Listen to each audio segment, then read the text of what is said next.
Welcome to my dear viewers. Future and Bank. After a little gap, we came back, and the exams are very close. After 3 days, I am going to give important questionnaire in all subjects. And tomorrow and day after tomorrow, in the live situations, I am giving the applications of trigonometry. After giving the application of trigonometry, every alternate day, I am going to give the important long questions, short questions, and diagrams and everything else I want to discuss, especially so in every subject.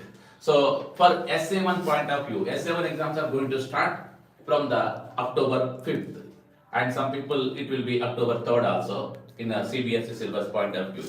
Okay, and today already long gap came to express the what I call human and colorful world. Part 1 is over. Now today I am completing the part 2. So only explanation is left over for the to find out the what I call angle of minimum deviation in the prism and the scattering of light and a few important questions. So now fast quickly we'll come back.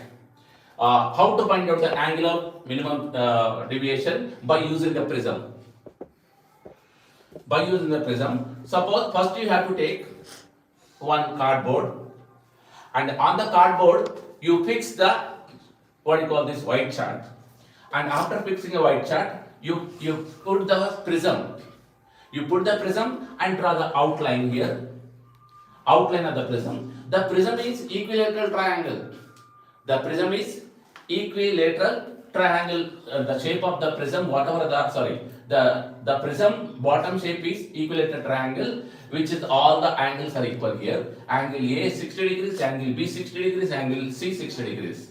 Now again, after drawing the outline of the prism, remove the what you call prism and take one scale and measure the AB, and if suppose the AB is a 10 centimeters, you take the midpoint. The midpoint as a normal. This is the green line. The green line is the normal midpoint, and basing on the midpoint, you have to take the protractor.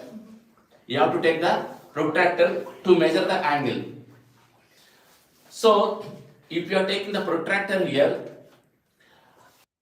suppose you take the first thing is you can take 30 degrees angle.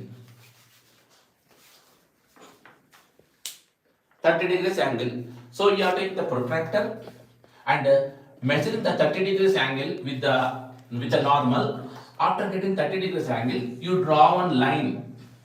You draw one line, and this won't be there here for your final experiment purpose I am saying. After drawing the line, you take the 4 awl pins.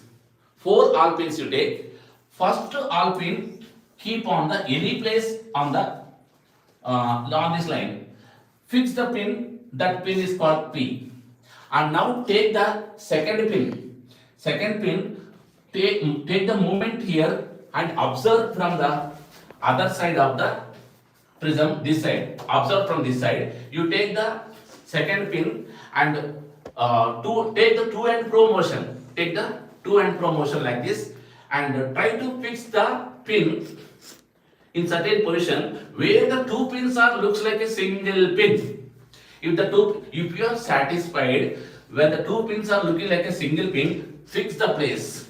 And now again, because here prism is there, no, through the prism both the pins are looks like single pin. Now keep the prism as it is and come to this side. Here line won't be there. Here line won't be there. For the drawing purpose, understanding purpose, I kept the line here. Line you have to draw after completing the experiment.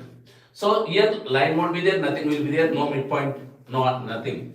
So take the pin number 4, pin number 3. Pin number 3 taking and move the to and fro motion. And again, whenever the third pin after some position you can observe that one. Third pin after keeping the pin number R, PQR, all the 3 pins are looking like a single pin. This kind of situation you are satisfied, fix the pin here, third pin. Now all the 3 pins are looking like a single pin. Now take the pin number 4. The pin number 4, try to oscillate to and fro motion, forward and backward, and try to fix the 4th pin.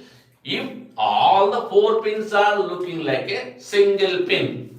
Now mark the points like S, R, P, Q.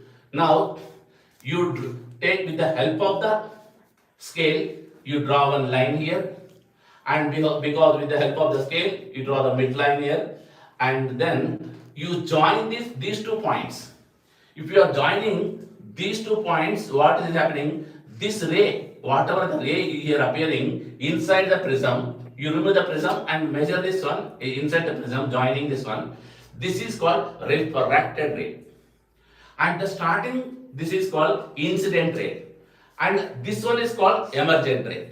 Now, you imaginary point of view, this incident ray looking like it is going in this direction. So, imagination point of view, that purpose we kept the dotted line. Imaginary dotted lines you keep like this by using the scale.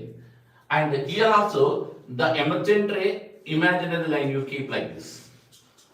And now, whatever the angle is forming between the imaginary line of emergent ray, imaginary line of incident ray, here, this area, the angle is certain angle is forming. This angle is called angle of deviation. Angle of deviation. Now, we got completed one experiment here. But here, you repeat this experiment, take another sheet, same pattern, you take another sheet, fix the white chart, again draw the outline of the prism, and measure here, and midpoint you draw the normal, and this time here to take a protractor, previously you have taken 30 degrees, now you have to take 35 degrees, and repeat the experiment, again measure the same angle of deviation, and remove the paper, like again 40 degrees. Repeat the experiment, remove the paper. 45 degrees, repeat the experiment and remove the paper. Like that 5 times you have to take the experiment. 5 angle of incidence, angle of what you call emergent, angle of deviation you will get. But we need here angle of deviation and angle of readings you take on table. Angle of incidence readings, angle of deviation readings. And these readings you put on the graph, these readings, and whenever the angle of deviation, angle of incidence, whenever they are going to be equal, that is that point we call angle of minimum deviation of the given prism. This is the good shot of the experiment. Okay, and I think you understood nicely. Now I am going to explain the scattering of the light.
Now we are going to discuss about the scattering of light.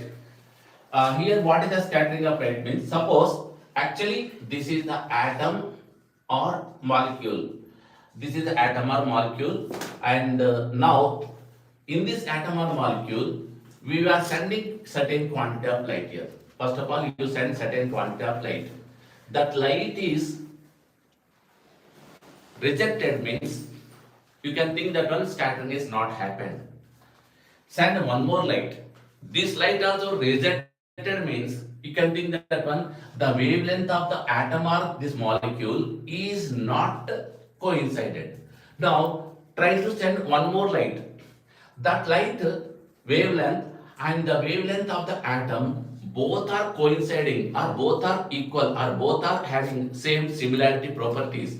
Then immediately this atom accept the light here. The atom is receiving beautifully the light. Immediately this atom, after observing the light which is having the same wavelength what the atom is having, what this atom is having same wavelength the light is having, you think, then only this atom absorb the whatever the light it got. So that means scattering, when it will happen, whatever the light is receiving by the atom or molecule must be the wavelengths of the light and wavelength of the atom must be coincide, must be equal, must have the similar properties. If they have similar properties, both will become friends. That means it will observe. This atom is going to be observed. After observing, this atom's immediate reaction is vibrates. It starts vibrating. It starts vibrating. It is whenever it is vibrating. Why it is vibrating means whatever the energy this atom or molecule is gained, that energy is re-emitting. See, these are arrows. You can see the arrows. These are arrows re-emitting of the energy which is already stored within the atom. See, these arrow marks are going outside. That means it is re-emitting all the observed energy by the atom. And this process is called scattering of light. And this scattering of light, this phenomenon helped a lot. In what process? Why the sky is in blue color?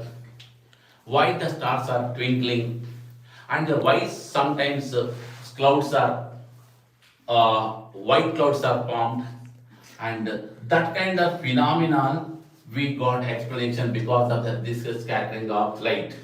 And this scattering of light is concept is very much important. Once again I'll repeat, this atom having light is falling on the atom. Whenever the wavelength of the light and the atom's wavelength are equal, then it absorbs, the atom vibrates, and this atom re-emits the light in this direction. So this process is called scattering of light. And this is scattered light. Whatever the arrow marks are there, that is a scattered light. So this is the clear process of what is called scattering of light. Now I will explain you few topics.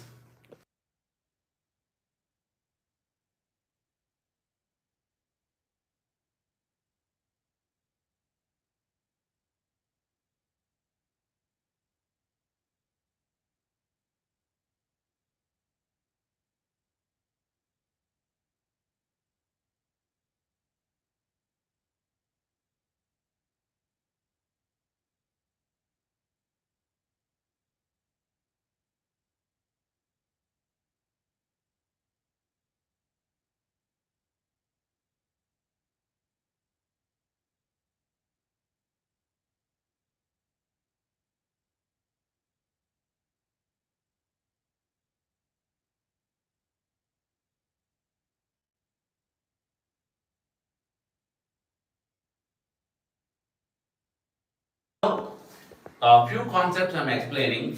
First thing is sky appears dark to the passengers flying high altitude. That means sky is whenever you will see the sky, you will feel enjoy. Why is that when you will feel enjoying the white in the sky appears blue in color. But the sky is not appearing blue color, not for you, not for your friend. It is appearing blue color. Whoever the people are flying with high altitude in the aircraft. In aeroplane, the people are flying high. The people are flying high in aeroplane, and that through the windows they are seeing the sky, means the sky appears dark color, not blue color. Reason is, after the above aeroplane stratosphere, there is a density of the air is very very thin. So light scattering is very very least. The white light is having 7 colors. All the 7 colors are unable to scatter with the limited molecules of atmosphere. Because of the limited molecules of atmosphere, the sky, the white light is not getting scattered. There is no light. So total space, total sky looks like dark. This is the main reason for why the sky appears dark. The people who are flying with high altitude. Now, second point. Second point, why in the signals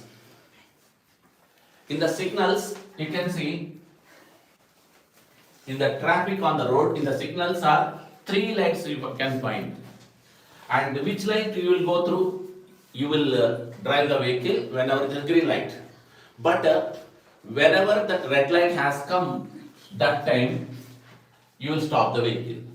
Why they will keep even railway track also, whenever the red light has come in the railway tracks, the train is going to stop. Whenever the red light of the traffic, the railway is going to stop. Why they are using red color only? What happened the other colors? Why they are not taking that choice? Why can't they use other colors? This is a very interesting point. Reason is, all the 6 other colors like violet, indigo, blue, green, yellow, orange, all these colors they will scatter easily. They will mix with other colors so easily. But this is the red color. It is very limited. It is not going to join with other colors. It will directly, without scattering, it will reaches our eye. That is the reason that everywhere you can see danger signal light should be red in color.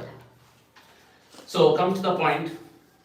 Next thing is, motorist, whenever anybody is going by the in a certain places like Ooty and other villages, some villages in the coastal areas like East Godavari district and West Godavari district and Visakhapatnam and Mumbai, Ernakulam, Chennai, near the seashore, wherever the people are going, in winter days, too much foggy will be there. We can't see the neighbor people. Now only just 2 hours back, you can see in Delhi, totally in the daytime, around 2 o'clock, it became completely black clouds, too much black clouds